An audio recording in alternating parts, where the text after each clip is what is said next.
My cousin told our family that my success was just luck, and now they're upset I won't help them after they cut me out. I'm 35M, and if there's one thing I thought I'd never have to explain, it's that hard work matters more than luck. But here I am, embroiled in a family mess that slowly unraveled everything I thought I knew about the people closest to me. Let's start from the beginning though, because things have gotten complicated. I come from a working-class family. Money was always tight, but we managed. I've always been passionate about writing, and while my family thought it was a cute hobby, no one really expected it to go anywhere. My cousin C, 38M, was my biggest critic. Get a real job, he'd say. Nobody wants to read about imaginary people doing imaginary things. Despite his constant criticism, I worked my ass off, writing through the nights, balancing 2 jobs to pay rent, and sinking every spare dollar I had into self-publishing my first book. I didn't see instant success, but I didn't stop. After years of hustling, things finally took off. A major publisher picked up one of my novels, and it unexpectedly turned into a bestseller. Then another hit, and another. Suddenly, the world wanted my stories, and I was in a position I'd never dreamed of. Financially stable, with a fan base, and a career I loved. At first, my family was supportive, proud even. But C, he always had a snide comment. "You got lucky," he'd say, shrugging off my success like it was a lottery win instead of the result of years of grinding. But I ignored it. I figured his attitude was just C being C. He was always resentful, quick to criticize others when they did well, and I learned early on to let it roll off my back. A few years back, though, things took a dark turn. My dad was diagnosed with cancer, and that's when C and his wife started turning up the pressure. They had a small business that had always struggled, and with my dad's condition, they started dropping heavy hints about keeping family close and supporting each other. At first, I didn't understand what they meant. Then one day, C came to me directly. "We could really use a loan to keep the business going," he said, his tone casual, as if he was asking me to spot him for lunch. "Just 50 grand or so, it would make all the difference." 50 grand. He said it so casually, like it was pocket change.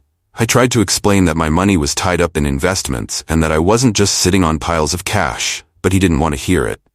He went on a rant about how I owed it to family to help them out. When I politely declined, C's attitude shifted entirely.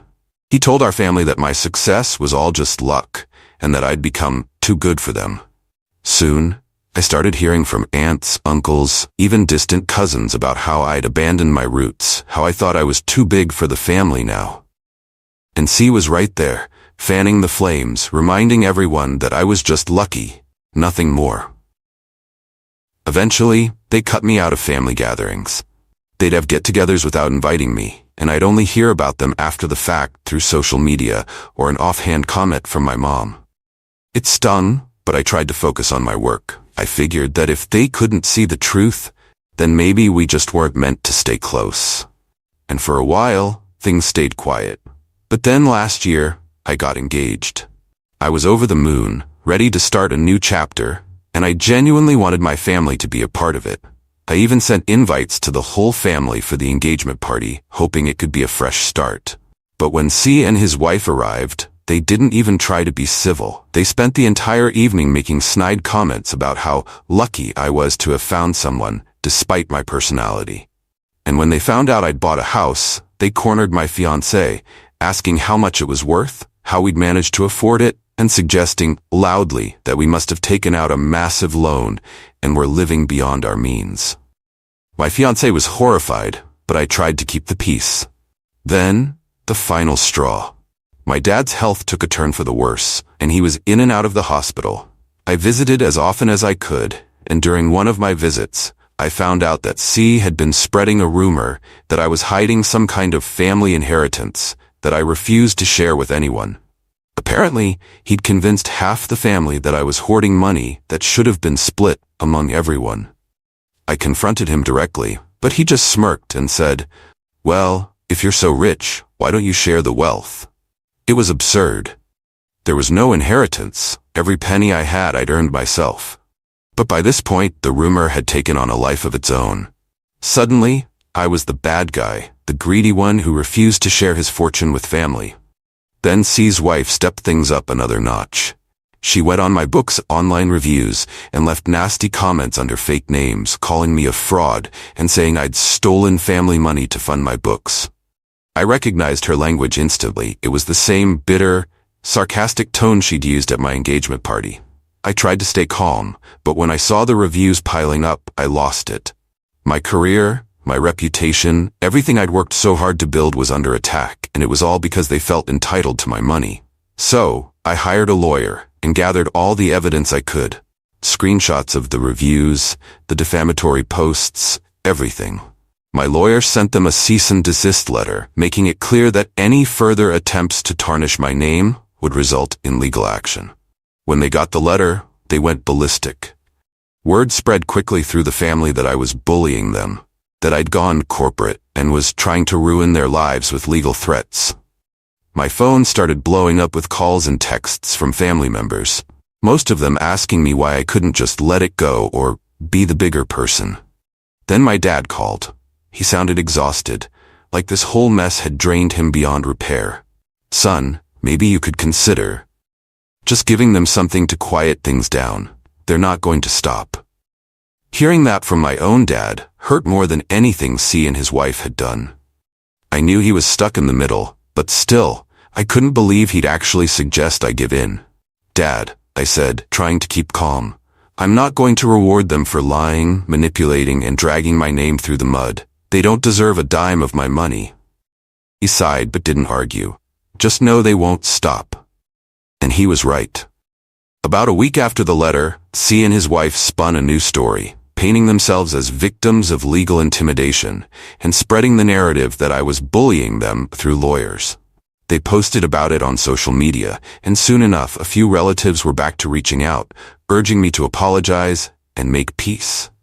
But by then, I'd reached my limit. I stopped explaining myself, stopped responding to their attempts to drag me down. I focused on my work and the people who actually cared about me, and slowly, the accusations from distant relatives began to die down. They realized I wasn't going to give in.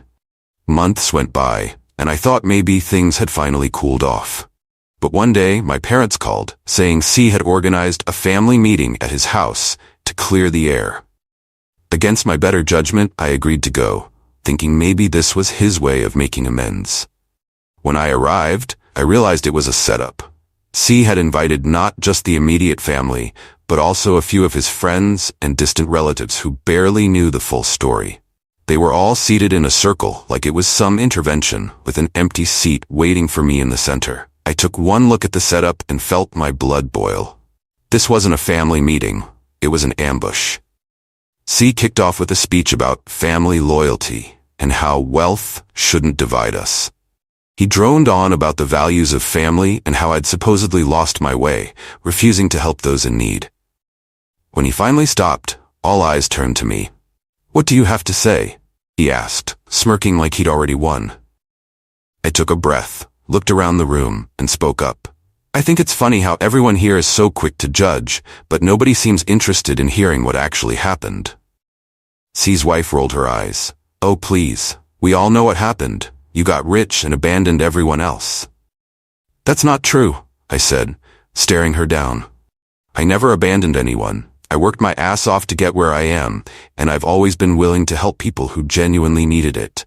But this isn't about helping people, is it? It's about entitlement." The room went silent. Some people shifted uncomfortably, but C wasn't finished. He crossed his arms, leaning back with that smug grin plastered on his face. "Entitlement?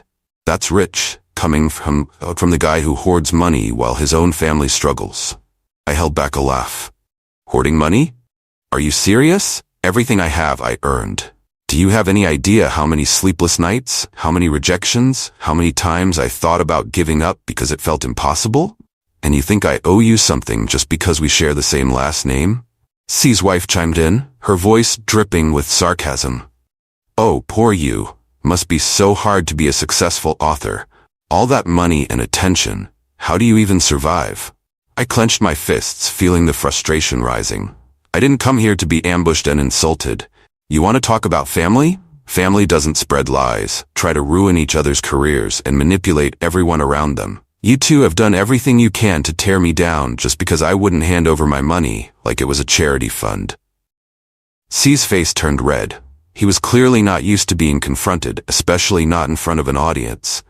So you're just gonna sit there and act like we're the villains here? You've changed, man. Fame's gone to your head. You used to be humble. I let out a bitter chuckle. Yeah?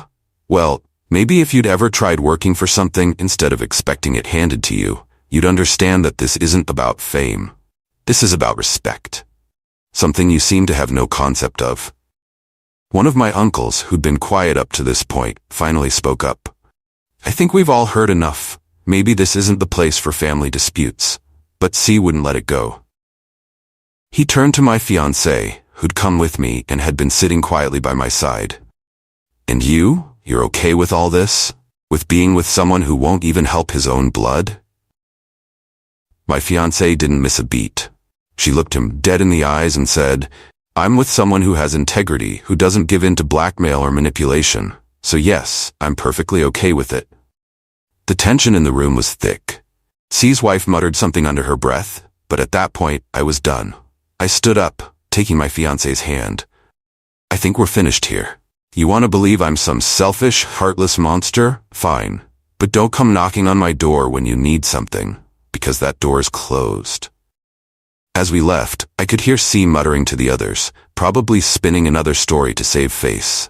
But I didn't care anymore. I'd said my piece, and I'd finally put my foot down. In the weeks that followed, the family chatter died down.